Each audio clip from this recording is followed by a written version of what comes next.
Hey, teach, watch me throw these toy trucks in the air and then try and dodge them as they fall down. Nay, ye shall not. That sounds exuberantly risky. And I, Mr. Fitzwilliam Stratford No Fun, shall ne'er fall prey to such frivolities as play that is risky. The only risks my students ever take is when they don't do their homework. Man, Mr. No Fun has no confidence in me, so I no longer have confidence in myself either. It's a good thing you don't need confidence to do well potentially confusing or initially difficult academic pursuits. Not so fast. Who are you? I am a college student who read 5 articles on this subject. Fiddlesticks.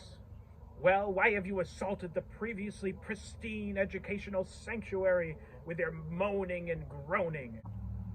I have come to show you the error of your ways. You see, it is very important that that child has ample opportunities to engage in a risky play. I must protest this nonsensical boo-hooing. I am thoroughly opposed to this risky play. Now you see, I am a teacher, and I am responsible for the safety of these children. And I, like the rest of the practitioners in my field, will not allow jocularities of a risky nature to transpire under my watch. But what you said is not as clear as you cut as you think it is. Many educators have come to embrace the importance of risky play in recent years. A recent study by McFarland and Laird, 2017, showed that the perception of 26 early childhood educators and 112 parents from Australia and the United States held generally very positive attitudes toward risky play, although other researchers have found that such persons may shy away from due to fears of violating safety regulations or even possible litigation in the case that a child might injure themselves over the course of risky play. Your claim that your colleagues all agree with you on your perceptions of risky play is dubious in the face of a recent survey data. Well, I am a part of that contingent of teachers who largely abhor the permission of the possibility of injury for the sake of risky play. I could be sued. Why on earth should I be compelled to allow physical injury to befall my students in the name of mere play? After all, risky play can be quite risky. Haven't you read Harper 2018, which tells us we live in a risky society in which we are now living in constant anticipation of possible risks and trying to track and estimate and mitigate them? Risks are intrinsically things to be avoided, and they can have no benefit in a space such as the classroom. One, I'm the one that's supposed to be reading and citing academic papers, not you. Two, if you had read a little bit further, you would see that Harper 2018 was making the argument that types of risky play experiences associated with forest and nature schools promote risks which he argues are sufficiently small and which offer benefit that we, in turn, should allow them to take place rather than fall prey to the illusions and misconceptions set up by our risk society. Benefits? Bah! Humbug! What possible profit could be derived from so vulgar and so frivolous an endeavor as the systematic integration of risky play? Oh wait, let me guess. You're going to tell me that risky play has been shown to have benefits in developing children's abilities to make decisions and judgments, allowing them to develop their own perspectives on risk-taking, and that it can prepare children for dealing with failure and build in them the resiliency that is the bedrock of any successful undertaking in something so protracted and so often difficult as receiving an education, or some other piddling prattle to that effect. Well, yeah. McFarland and Laird noted that those were research-based findings on the effects of risky play in children. Also, Sandsetter et al., 2022, also published on the use of risky play as an anti-phobic practice that can be helpful in allowing children to be better able to distinguish between functional fear and non-functional anxiety. They also noted that it can also entrain skills related to coping and promote mastery, not just in the physical setting, but also in social contexts, which help to promote better emotional regulation in children. Surely, as an educator, You can see the value of those things for the purpose of building better social and emotional regulation and the resiliency in your students.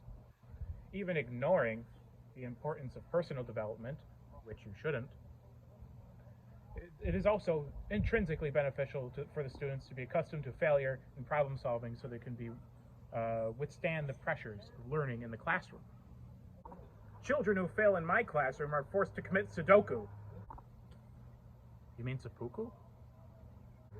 No, they have to solve a Sudoku puzzle instead of going to recess. Okay. Well, maybe I can see your point to some degree, especially because your ranting comes with citations. But I'm still not totally convinced. After all, things like decision-making and emotional development are things which can be fostered in children without the need to expose them unnecessarily to bodily harm. I am still firm in my conviction that I should be a protector and a nurturer to my students. Well, now that you mention it, those are the exact descriptors that teachers in kindergartens in Norway and China use to describe themselves, according to Liu and Berkeland in 2022. These very same teachers, however, have still largely disagreed with you, and while they still had some concerns regarding the avoidance of external restraints or pressures surrounding the implementation of risky play, such as safety regulations or possibility of litigation, they still largely supported the importance of risky play, although it was more culturally supported in Norway, and Chinese educators largely administered the practice on individual bases, allowing for less risk than their Norwegian counterparts. But don't you think that the international support is an indication that the process may have more merit than you're giving it credit for? Well, now that you mention it, young man, I did get my bachelor's in Oslo and my master's in Manchuria. Wasn't it called Manchukuo when you were in college? I didn't go to college in the 1930s. Also, how do you know what Manchukuo was? You're 6 to 8 years old. Kids in your age range are typically woefully uninformed about Japanese imperialism. Well, speaking of 6 to 8-year-olds, I wasn't. I was speaking to one. Well, speaking of 6 to 8-year-olds, don't you know a study by Hinshian et al. In 2021 showed that children in that age range are typically associate risky behaviors, such as those performed in risky play, to be associated with adjectives which indicate engagement, such as fun. This also showed that children need to experience risk within a certain range for benefits to actually be derived. This includes risks that are not too easy as to bore the child, but also not too dangerous as to overwhelm them. I'm not saying you have to let the children do whatever they want. That would be absurd. After all, discretion is the better part of valor, as they say. All I'm saying is that children should be given opportunities to take risks in a playful manner. Young man, let me tell you something. What you say is starting to sound somewhat similar to something in the range of compelling. You have just made me curious. I haven't been curious since the International Exhibition of 1889 in Paris. I can still remember when they first showed the Eiffel Tower. I always hated it. But I digress.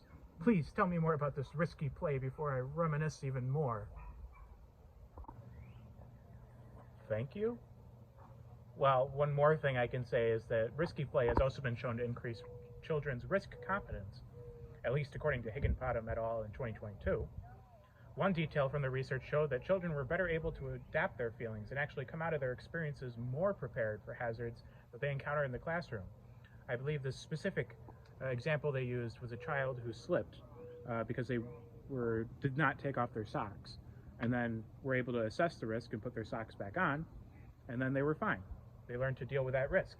So by introducing risky play opportunities in your classroom, you're not only helping your students develop vital skills, which will help them personally and academically, you're also steeling them against the dangers of the world by teaching them how to cope with and overcome them in a more controlled environment. You would actually be helping your students stay more safe, not less. But that may be true, but, wait a minute. I don't have a refutation. Am I convinced? Very well. Very well. You children are at liberty to take risks, to develop yourselves, and I will help you and advise and protect you in the process and make sure things don't get too out of hand. By Jove, ye shall take risks. Let the jeers and yops of the gawking rabble fall upon me like raindrops off a coat, and the drops will fall into the ground and will water you, the budding flowers and blossoms of the future that will rise above them to glory. So I can throw the trucks? No, recess is over.